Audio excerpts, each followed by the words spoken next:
Hey everyone, my name is Justin Hazel, and today I'm going to teach you how to learn a fun game that will help you learn the strings on the guitar and the frets so that you'll be able to learn your favorite songs just that much faster. Here we go! So you're going to need a couple resources here that you can find in the link below. So first, the instruction sheet. You're going to have the 12 keys and their chords, triads, and you're going to have a fretboard sheet. In this case, I'm demonstrating with 2 players, so I printed off 2 fretboard sheets. Also, you will get your hands on something that is going to be able to cover up the notes. In this case, I picked beads. I just got this at the dollar store, but anything works that you find that can cover up the notes. And for 2 players or more, you would want to have some sort of divider where they can't see each other's fretboards. All right, let's play. And I'm just going right from the instruction sheet here. For each player is going to pick randomly 4 chords, okay, from any given key here. Say one from the key of C major, one from E major, one from A, or all 4 within there, or whatever. Just pick 4 chords. All right, so let's say for player 1, they picked, in the key of C major, they picked C major. By the way, chord triad, it's interchangeable. The point is we have 3 notes to choose from for the C major chord. Say I'm player 1, and I'm gonna find, I picked C major to have as a battleship. Each of these chords are gonna be battleships. I found a C right there. It happens to be on the string G, 5th fret. All right, now I'm gonna find where E is from the C major chord. All right, so you're gonna go either way to either string to find the closest E. So you'll see here the closest E is right here, okay? If I went this way and found this E, it's a little far. It's like 3 frets away, right? Most of them are going to be within 2 frets, kind of idea. All right, and then I'm going to find the next closest G. It could be on this next string here, which that's okay. 2 frets up is fine. Or right here. Okay, and I got my first battleship. If you have any questions or comments, please leave them in the comment section below, and I'll do the best I can to get back to you and answer them. All right, I'm going to demonstrate now player 2 at the same time as player 1 is choosing their chords. Player 2 would do the same thing. Say player 2 chose the E major chord, E, G sharp, and B. So this G number sign means G sharp. That means sharp. Now, by the way, this can be in any order on the fretboard. For simplicity's sake, I'm just going to move this way and find an E first, then G sharp, etc. So E, let's say right here. Okay. Again, I could have even just found a B first or whatever, but I found E first. Now a G sharp. I'm going to go either string over. Now I see over here, there's a G sharp right there. All right, don't worry about this slash A, what would be considered flat. You can put the beat on the G sharp there over that whole thing, which is just 1 space or 1 string and fret position. Okay, now I'm also gonna notice how I staggered them a bit here, even though they're on the same fret, just to help squeeze in the beads there. Okay, and then I'm gonna find the next note, B. So I could go this way to the next string, which then be up here, which is fine. Okay, if to skip over a fret and go here, I could do that. But then you also have, if I went this way, there's a B right there. Now it doesn't matter either one you can choose. I'm just gonna go with this one right here. I'm gonna do 1 more chord to demonstrate, and then I will fast track laying all the chords out. So let's say player 1 now chose A flat major. So again, this little A, what you might think of, or see as B, in this case it's called A flat.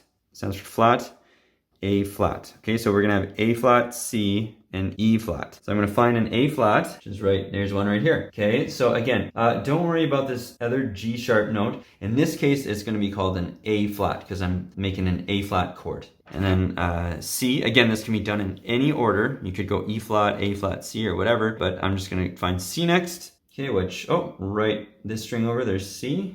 All right, and then E flat.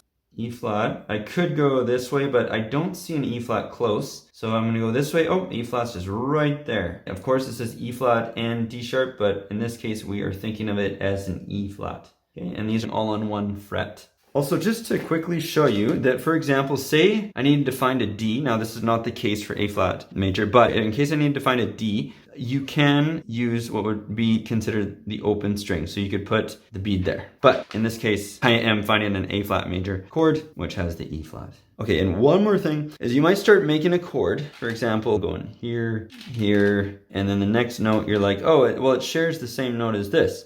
That's really good to understand that, how chords can share the same notes, but you do want to try and find its own note for it. So you might need to, in that case, find a different position like down here. Okay, I'm going to fast track laying out the triads, and then we'll get going to playing the game.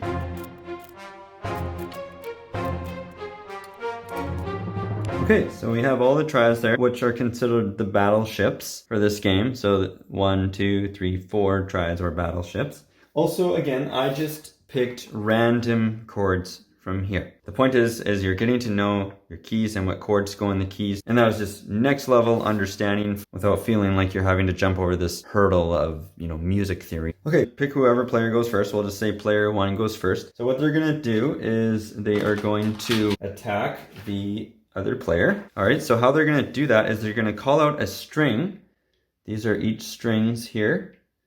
All right, and then they're gonna say a fret. So for example, say they call out low E string, 3rd fret. So then player 2 would look low E string, 3rd fret, and they would see that there's no beads there. So, oh good, so miss. Player 1 missed, now it's player 2's turn. Okay, so they would call out a string and a fret, and say they called out high E string, 5th fret.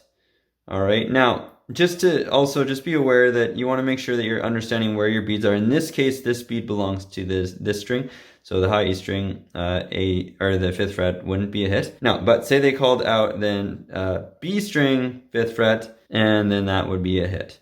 All right, then they would get to go again. They make a hit, they go again. If they miss, then the next player goes. Okay, so the players continue to play until one player loses all their beads. So let's say player 1 lost all their beads and player 2 still has some beads remaining. Even if they have 1 bead left, they still win. All right, so you can play again, of course. You can do a little tournament style. You can also play with more players. Just make sure that not one player is being picked on kind of thing. If you want the game to go faster, then use less of the fretboard. So say maybe the 10th fret and down, you're just using that space to put all the battleships on for each player. And then the players know to only make attacks within that space there. And of course, it's going to go a little faster.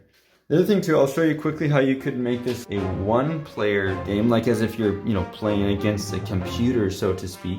Okay, so I'm not gonna put all the chords back on, but say you had, 4 for each, and you could pick, say it's just you, and you pick, 4 for player 1, 4 for player 2. And then you have some dice, okay? What you can do, for example, player 1, which is you, go, you would roll the dice.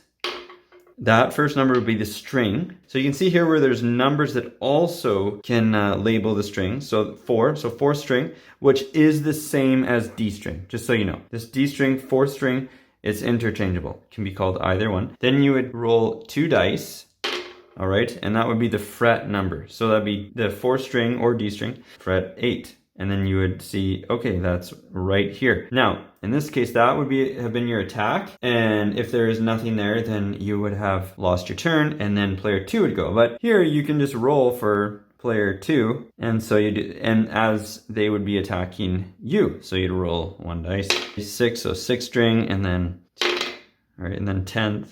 Fret, so you have nothing there. But say you had a bead there, then that would be a hit for player 2, and then they would roll again and do another attack. And then you just go back and forth. But you can see how with dice, you can play this game just by yourself as well. And if you want to make this game even more fun, especially for kids, it'd be great to have some prizes to give out.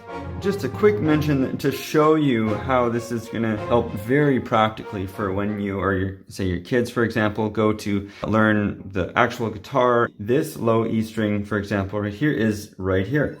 All right, this A string is right here. The 1st fret on the low E string says F, that's right there. That would be considered an F note.